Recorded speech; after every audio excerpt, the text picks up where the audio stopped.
अल्हम्दुलिल्लाह वस्सलातु वस्सलामु अला रसूलिल्लाह। ग्रुप आपको मसाइल और उनका ग्रुप में सवाल आया है निकाह के मुतालिक। अचो पहिरीं सवाल सुनो जी। खुश आमदेद। मौलाना साहब मुंहिंजो सवाल इहो आहे त अॼु जे माहौल जे अंदरि मूं घणे ॾिठो घणे सोए अमुक बचे जी मुंहं में जा जे वालिदैन पिंड जे बच्चे से नाइंसाफ़ी करिए था। इन जी जॾहिं निकाह करिए था त चाहे बची हुए चाहे बच्चो हुए पुछे बग़ैर निकाह करिए था। ज़ोर ज़बरदस्ती इनखे मजबूर करे त इन जे बारे में शरीयत छा चए थी? माशाअल्लाह, शरीयत छा चए थी? ज़रूरी सवाल है अने इन जवाब पण ज़रूरी है। थोड़ी तफ़सील थी वेंदी। निकाला करे इस्लाम शर्त रहियो, इन में कीअं शक न आहे। मोहर शर्त है।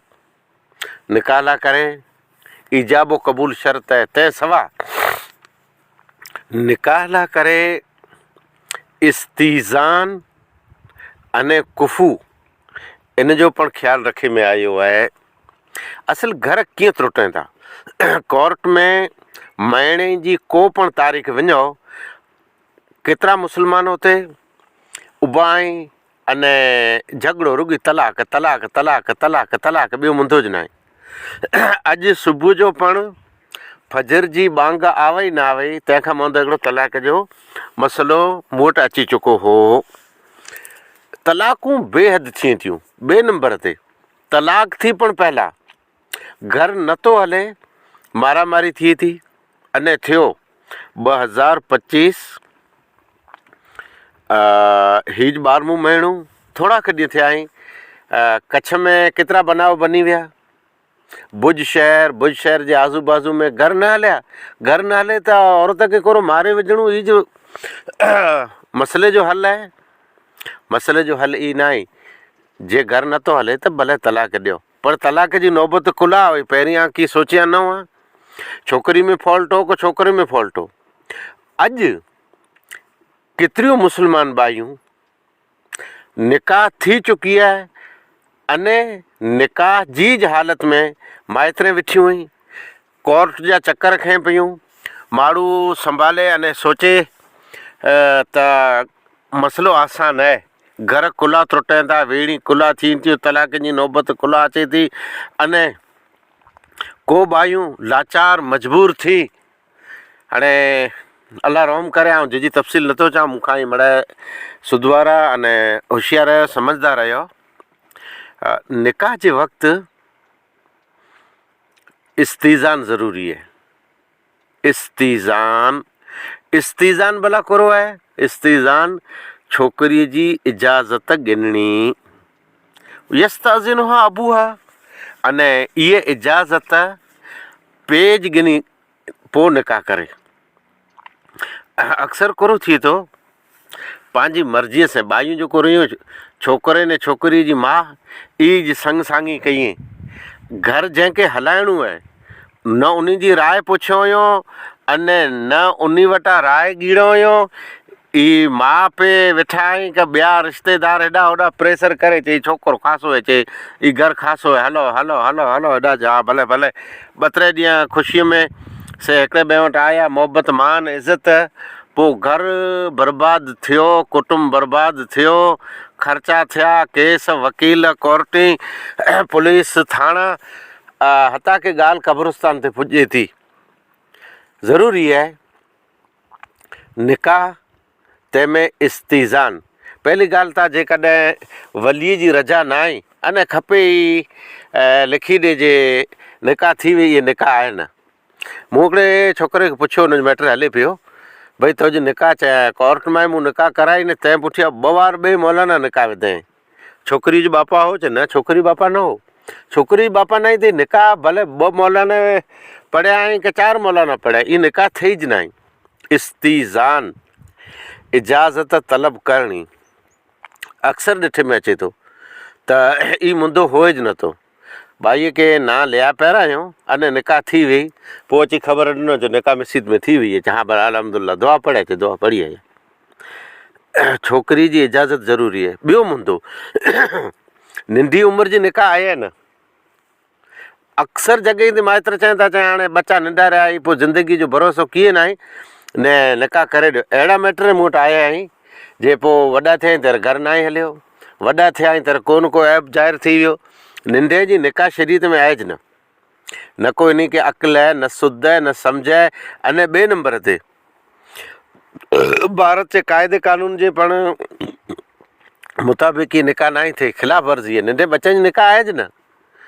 अच्छा, हाणे ऐं चवंदा जे हज़रत आयशा, मूं थोरा ॾींहं मां आयशा रज़ी अलाह ताला अन्हा जी उमिरि जे मुतालिक़ ॾसियो जे निकाह जे वक़्तु 6 न 16 वरे आहे, पण रुख़सती जे वक़्तु 9 न 19 वरे आहे।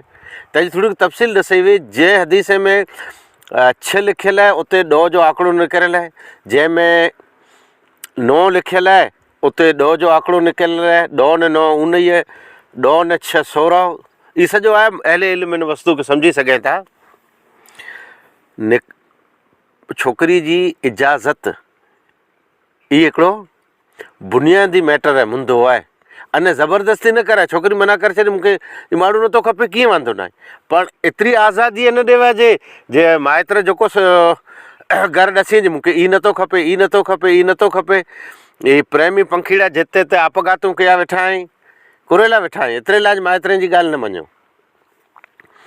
इस्तीज़ान, मां आयशा रज़ी अलाह ताला अन्हा अलाह जे नबीअ खे चवनि त या रसूल सल्लल्लाहु अलैहि वसल्लम, औरतूं शर्मीलियूं हुयूं थियूं, अने कीअं उहो रजा ॾिनियूं जो मूंखे ई माण्हू खपे थो। आप सल्लल्लाहु अलैहि वसल्लम फरमायो त इंसामत ख़ामोश रही वञे त इन जी इहा इजाज़त जी रही, अने जेकॾहिं जज़ा फज़ा कए त सम्झी लाहियो जे ई घर हिनखे नथो खपे। ॿियो मुंदो कुफू एतिरे हम पल्ला हम सर बराबरि, इन में उमिरि जो कीअं वांदो न आहे। आप सल्लल्लाहु अलैहि वसल्लम अने सईदा खदीजतुल कुबरा रज़ी अलाह ताला अन्हा जी उमिरि ॾिसूं त उमिरि त कोई कुफू न आहे, बराबरि न आहे, वांदो न आहे। अने उमिरि शर्त रहंदो ज की न, इन जो उमिरि से पण 11 वरे खां नंढी उमिरि जे बारे में आऊं गैर मुतमिन या रजा ॾियां ज नथो, पर वॾी उमिरि। अच्छा, से सफ़ा ईअं न जे छोकिरी 11 वरे जी ॾेई माण्हू 60 वरे जो ॾेई ॾिना, बुढ़ी घोड़ी लाल लगाम, अहिड़ो न हले। कुफू जे अंदरि दीन त ज़रूरी आहे, पण छोकिरी डॉक्टर आहे न छोकिरो पुआर, ई भला घर हलंदो कीअं। छोकिरी जी मुआड़ हिकिड़ी आहे, छोकिरे जी मुआड़ ॿई आहे। कुफू में कंहिंखे अख़लाक न रहियो, कंहिंखे इन जो हम ख़्यालु न रहियो, हम मिज़ाज न रहियो, ई पण ज़रूरी आहे। अक्सर चॉइस मुस्लमान में, अक्सर चॉइस माउ पीउ जी चॉइस आहे। इन जे बदिले की न की छोकिरी जी पण से राय ॻीड़ी खपे। कुफू में बराबरी में ज़रूरी आहे त इन जा ज़िंदगी गुज़ारे जा ॾींहं भेरा कटणा आहिनि। जे ॾींहं भेरा कटणा आहिनि त हर कंहिंजी ज़हनियत हुई, मिज़ाज नरम आहे, मिज़ाज कड़क आहे, मिज़ाज सख़्तु आहे, मिज़ाज तुर्श आहे, ई ॾिठे में अचे। ईअं न जे कुकड़ जी खुॾीअ में ॿकर जो छेलो, मुंहिंजी लैला जी अखियुनि मां रत जो रेलो, पोइ अहिड़ी जी पोज़ीशन थी वेंदी। कुफू बराबरी में हसब नसब न ज़ात नात जो आहे ज न इस्लाम में। ला इलाहा इल्लल्लाह मुहम्मद रसूलुल्लाह जेको पढ़े थो मुस्लमान आहे। इन्नमल मुमिनून इख़्वतुन अल मुस्लिम अख़ुल मुस्लिम, इहा अख़ुवत वॾी आहे। ज़ात नात जो न नाराज़े, जंहिं ज़ात जो जीअं इंतिज़ाम थियो इन में कीअं पण मनाई का रोकथाम आहे न। हज़रत अब्दुर्रहमान बिन औफ़ रज़ी अलाह ताला अन्हु पंहिंजी भेण हज़रत बिलाल हबशी खे निकाह में ॾिनो, जॾहिं त हिकिड़े पासे आज़ादु हुआ, ॿिए पासे ग़ुलाम हुआ, पर कुफू में इन्ही जा ख़्यालात, इन्ही जो मिज़ाज रखियो खपे। न का हालत अहिड़ी थिए थी, पोइ कोर्टुनि जा चकर, केस कबाड़ा, वेड़ी झगड़ा, अने लिखाण, तलाक़ूं, वरी ज़िंदगी वेही रहिया। थोरा ॾींहं थिया आहे कच्छ में हिकिड़ो मैटर बनियो, तलाक पुठियां केतिरा वरे वीचारी छोकिरी ईअं वेठी वई, आख़िरकार 6-7 वरे गुज़री विया। अने पोइ परिणाम कुरो आया, क़ौम खे परिणाम केतिरा भोगणा पवंदा अने माइतरनि ते ॾुख जा ॾूंगर किरी पवंदा। त कंहिंजो घरु फिटे इन खां पहिरीं बहितरी आहे त पंहिंजी ज़िंदगी में चेंजिंग करे अने कुफू इस्तीज़ान इन्हनि जो इंतज़ामु कयूं। आख़िर दवाना अल्हम्दुलिल्लाहि रब्बिल आलमीन।